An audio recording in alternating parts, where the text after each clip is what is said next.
Well, hi again, everybody. Ron Metches here.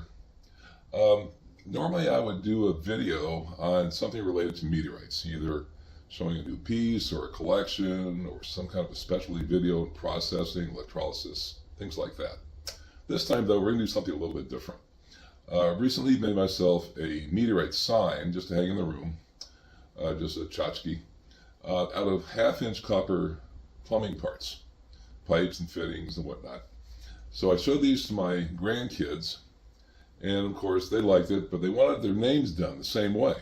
So I thought, okay, now the sign was done with kind of just regular plumber's type soldering, a little sloppy, because that's what I want. I want something kind of rough. They didn't like the solder. They wanted something that looked a little nicer, of course. So I went back into my skill set. I thought, how can I refine some of these things where I can solder a little bit better? So I did some digging on YouTube, saw some videos, developed a few techniques of my own, and I'm going to show you the results. It came out really nice. So I'll show you how we did that and what I did. So let's get to it.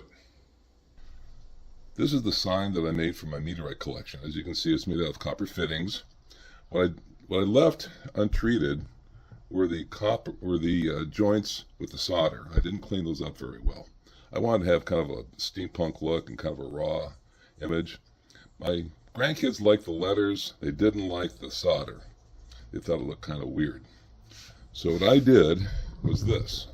I went back to my toolkit and I threw it away to make very clean solder joints. You can see there's a little bit of solder up in these joints. Everyone is soldered, but there's no residual solder sitting around anywhere in any of these joints. That took a little bit of doing. So that's what I'm going to share with you today, how to make those clean joints, if that's what you'd like to do. All in all, I made 9 letters for both the kids' names. So they're pretty happy with these, and we're going to mount them on some kind of a backboard later on. But right now, we're just going to go into how I made the letters. So for starters, you need to know how many fittings and what type of fittings you're going to need. So I made myself a little shopping list. I drew the letters, showing rough kind of fittings I wanted to use. Made a little shopping list and went down to my local home store, which in this case is either Home Depot or Do It Center. I came up with all the different fittings I need for those 2 names. So let's get into the kind of tools. We'll get the fittings in just a moment. So first things first, let's go through the tools. So this is MAP gas. You can either use this or you can use propane. MAP gas burns hotter, which makes the job go a little bit faster. I think a little neater. Of course, you have to have a torch. This is the one I use. This is a self-igniting torch. It has a little trigger on it that you just pull and it ignites the flame. Now I'm using silver solder. This is lead-free solder. You can use probably leaded solder since this is not going to be used in potable water. This is a little tool that comes in handy once in a while. This cleans up the edges of the copper pipe after you've cut it. Very handy. This is the cutter. This is the pipe cutter. It's adjustable for any diameter pipe. This is emery cloth to help polish the surfaces. It's critical in getting a good solder joint, as is this. This is kind of a cleaning device. Copper pipe would go in here to clean the outside. Fittings, use this to clean the inside because you can't have any debris. Now what we have here is the most important part. This is solder flux. You have to use this to get a good solder joint and keep it clean because solder will follow flux. If you got a smear of flux on your pipe, the solder is going to flow right along. And this is a little acid brush, put it on. These cost like $1. And when you're done, usually the bristles start coming out. You just toss it and get another one. I usually go through 2 or 3 in a large project. That is all the tools you need. Now let's get down to the fittings. Okay, let's talk about the fittings. Now there's basically 3-4 kinds of fittings. Let's start with your T. This is a normal T. It has openings that accept pipes on all 3 sides. So you would use that to disconnect pipes. If you have to make a T or something that needs 3 pieces of tubing, this is what you use. For making right angles, you would use an L. This also accepts pipe on both sides. One there and one there, so you turn a corner with that. The other kind of an L is a street L. This one accepts the pipe on one side, But on the other side, it's the same side as the pipe. So we'd use that, say, with a T, like this, to turn a corner if you needed to hook 3 pieces of pipe together. For instance, when I made this letter M, there's your T right on top there. Now, to clean up your job a little bit, there's these end caps. When you cut pipe, usually you have a burr on the edge. And sometimes if you cut it with a hacksaw, some people do, you can get it uneven. So what you do, you put a cap on there, you got a nice clean end. Easy peasy. Now to hold the letters down to a board, I use these little straps. These are 2-hole copper straps. And they would go right around the pipe, just like that. And 2 copper screws right through it. And that's how I connect those. You can also use copper wire. I prefer the straps. Now for attachment, I use copper screws. These are kind of a specialty item. You may need to special order these. I got these from a company called Elasco. That's an online store you can get things from. One more fitting right here, which is kind of a specialty item. If you're going to put 2 pieces of copper in line with each other, this is a straight through. Put half there and half on the other side. You solder it in, and you can extend pipe. If you have to make a cut, this is how you would repair it. Now this one, actually, this one goes all the way through. There's another kind that has a little dimple in the middle. It's a pipe stop. When you put a pipe into a fitting, it usually goes into about a 1/2 inch. See right there, it's about a 1/2 inch engagement. So the nipple on this thing would be a 1/2 inch right in the middle. This is 1 inch long. And so you can actually just push it through to the end, solder it up, and you're done. This one you have to be a little more careful. You got to measure. It's not a big deal. So those are most of the fittings that you need. There was one other kind of fitting I wanted to point out. It's not an L, but it's a 45-degree angle right here. Works just like an L, except it just gives you a 45. I use those in a couple places. This is the letter R. I also use 2 of them in this letter A right here. I have a 90 right there, but there's a 45 there and right there to kind of give me a little more stylish A. I could have gone straight across, but I think it looks kind of cool. So those are the fittings. Now you can buy most of these in bulk. They're cheaper, but you'll get a lot of them. For instance, on the caps, I found I could buy 50 caps for the price of about 20 if I bought them piece by piece, because you're going to use a lot of caps. Each letter is going to take at least 2, and otherwise maybe 3. For instance, the letter E got 3 caps there. M takes 3 caps. R took 2, so it varies just how many ends there are. Letter Y, 3 caps. So you'll go through those things pretty quick. So there you go. Those are all the kinds of fittings you'll need. So I think it's time to get to work. For starters, thought we'd make the letter M. This has 2 caps on the bottom, 2 pieces of pipe here and here. This middle piece is kind of a special device called a stub. They're a little expensive, but I think they look nicer, so I just went for the extra cost. We're going to need 2 street elbows and a T. So here you see I've got my parts laid out. There's the street elbows, a T, 2 caps, and a stub, which has to be cut down to something like that. And I've got some pipe here. We're going to just cut to the proper length. Now, I thought I'd make this letter 4 3/8 inches long, because that's consistent with the letters I made for my grandkids, so I can kind of make a same size sign. And the wood they go on is 5 1/2, so it gives you a little bit of a border around the edge. So let's get to measuring and cutting here. First, let's take some measurements. Now the original M is 4 3/8 inches long. So this pipe, given the 1/2 inch engagement, has to be 3 1/2 inches. We'll need 2 of those. That's about right, because that piece right there is about 1 1/2 long. Inch engagement gives you 1 inch. Yeah, 3 1/2 inches. What I do, I take my tape measure, lay it out, myself a little Sharpie, pipe on here. Let's measure 3 1/2 inches right there. And we'll come back and do that again. So I take my pipe cutter, insert the pipe, line it up. Now cutting pipe is pretty easy. You just have to run this. You just have to line up real nice. Make sure it's on that little black mark, just like that. It's not centered properly. There we go. And just start twisting.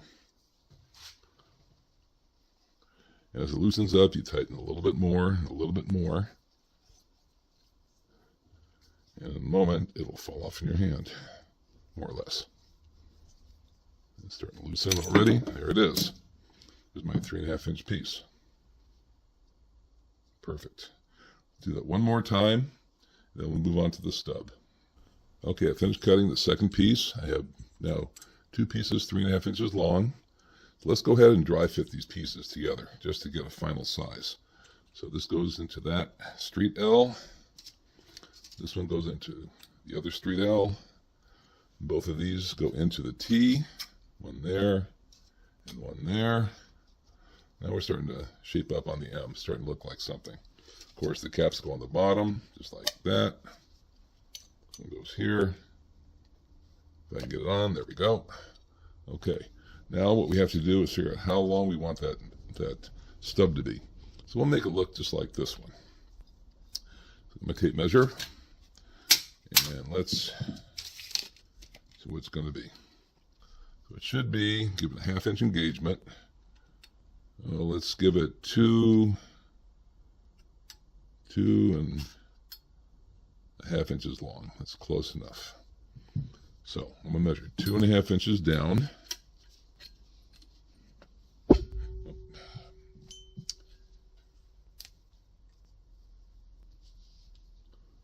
Two and a half inches is right. Get the same layout for me. Right about there. This doesn't have to be precise. This is just eyeballing. Okay, let's get that cut. All right, get my cutter. Get this lined up on the 2 inch mark, 2.5 inch mark. There it is. Get in there properly. Up a little bit. Even though I'm cutting this stub, the pipe is still valuable because we can use that for little bits and pieces for other pieces of the letter later on, other letters, not this letter. Okay. And that label there has to come off. And we'll take that off with some acetone just to clean it up. Make sure we don't have any fingerprints or grease or anything that's going to mess up the solder joint. And there we go. Let's dry fit that guy into there. And there we go. There's our letter M.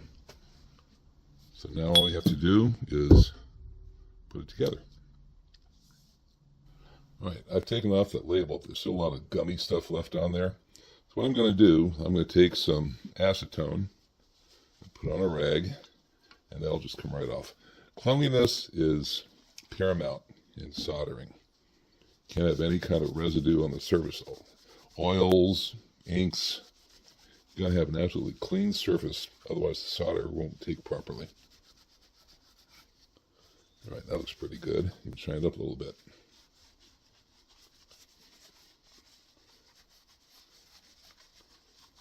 Okay, that looks pretty good. Nice and clean. So that'll be a much nicer look. So one of the things I didn't mention that we're going to be using a lot is this steel wool. It's called 4/0 steel wool. It's very fine. Comes in a 12-pack, these little Brillo pads, whatever you want to call those. We use these to kind of clean up the edges and to polish. Show you what I mean. We take this, kind of a dull luster finish. If I hit it a couple of times with this, it just gives you a nice, bright, coppery finish. This is good for getting off burn marks, flux, discolorations, just a real quick, and there we go, completely clean. And we're going to be using that a lot to clean up any scratches that we'll probably put on there with the emery cloth.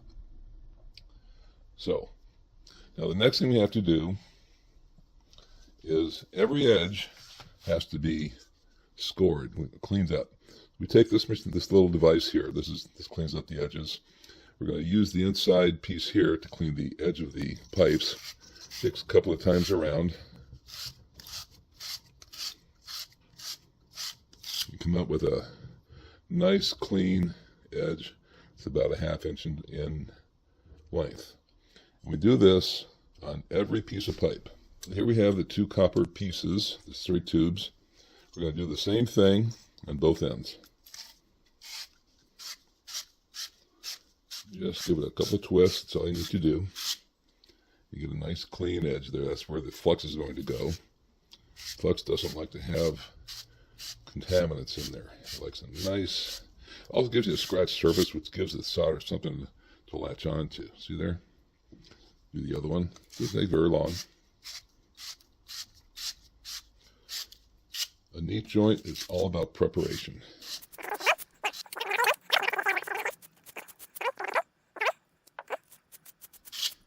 Okay, nice and clean.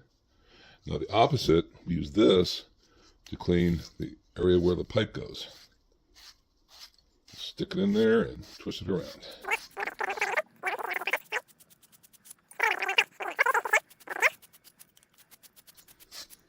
Alright, goes pretty quick really. Okay, those are all done. Now these caps, you can't really do with this. Now you can get a little bit in there. They're just too shallow. So what people usually do is take a little bit of the emery cloth, roll up in a roll, and hit the inside there. I'll just hit it with this just for the heck of it. And there we are. We are all set to start the soldering process. So let's start the assembly process. So I'm going to hook the pipe to the street L for each of those. So the way we start is put a nice even coat of the flux inside the L, the piece that accepts the pipe. Now this is critical. You got to have a nice even coat on all surfaces. Then we take the pipe, do the same thing all the way around, nice and even. And we just put them together. Now usually you're going to get a little bead of the flux right there. Secret to this, wipe it off, because you want the flux on the inside, not the outside. Okay, let's do the same thing on the other pipe.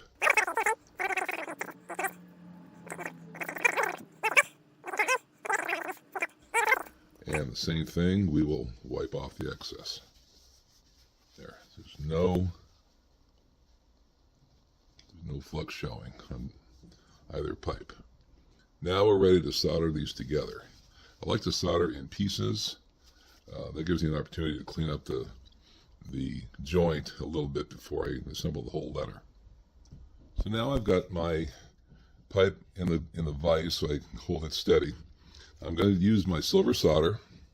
Now the trick to this, make a little hook on the end because we're going to solder from the back. We're going to heat up the front, heat up the fitting, not the pipe, and we're just going to apply the solder just like that.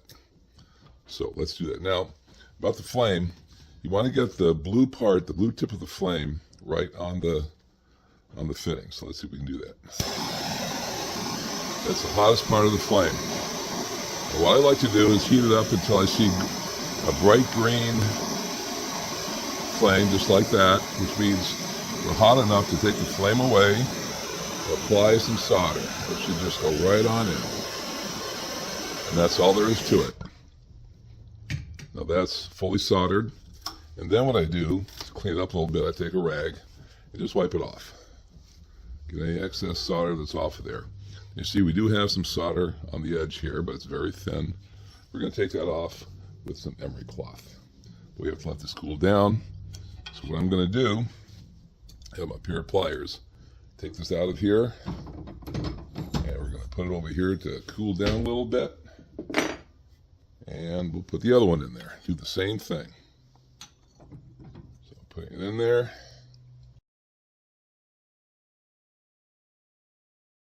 The amount of solder that gets used is the diameter of the pipe. So you should use about a 1/2 inch of solder. So it goes pretty quick.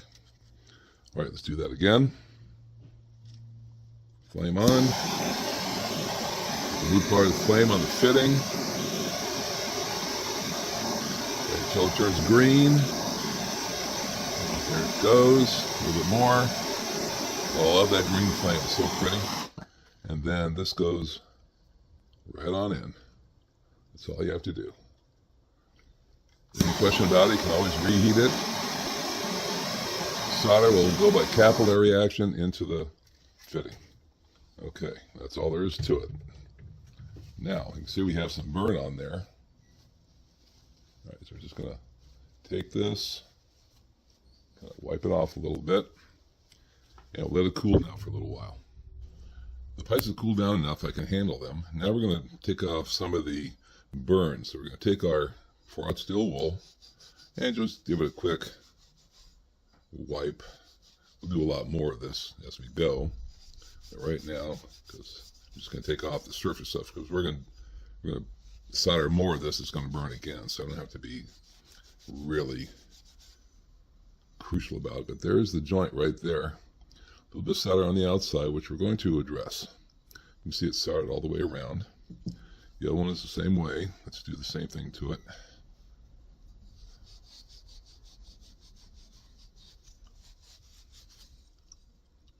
Okay.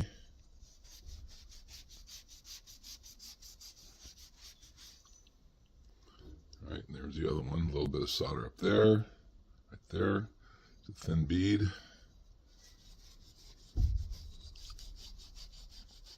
This will come back to that nice golden color eventually. But for right now, this is good. But what I want to show you really is how to take that off. That's the stuff that I don't want. So let's go back to the vise. What I'm going to do is I'm going to take some emery cloth, the stuff right here. I'm going to sand all this stuff off right there, right around the edge. So to do that, I'm going to have it face away from me like this in the vise. I'm going to take some emery cloth. I'm going to fold it in half because I don't want to get a lot of scratches on there, but I do want to have enough to get around where the solder is. It's away from me so I can pull on it a little bit. A little tighter. And it doesn't take much. Just a couple times back and forth. And let's take a look at it. So now we have a completely clean joint. There was a little solder right there still. I can take that off easily. Let's do that real quick. Put this back in here. Couple strokes back and forth.